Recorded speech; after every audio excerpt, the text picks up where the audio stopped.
अगदी सॉफ्ट असा गोळा मळायचा आहे, जास्त पातळही नाही आणि जास्त घट्टही नाही। बघू शकता असा मस्त आपला गोळा छान मळला गेलेला आहे।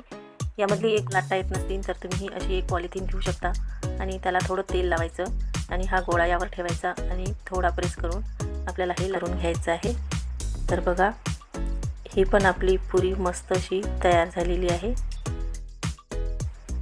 गॅसवर मी आधीच तेल गरम करायला ठेवलेले आहे।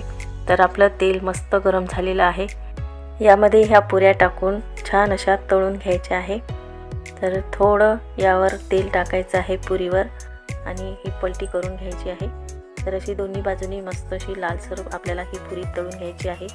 पुऱ्या तळताना तेल सुरुवातीला गरम करून घ्यायचं आणि नंतर मध्यम गॅस ठेवायचा।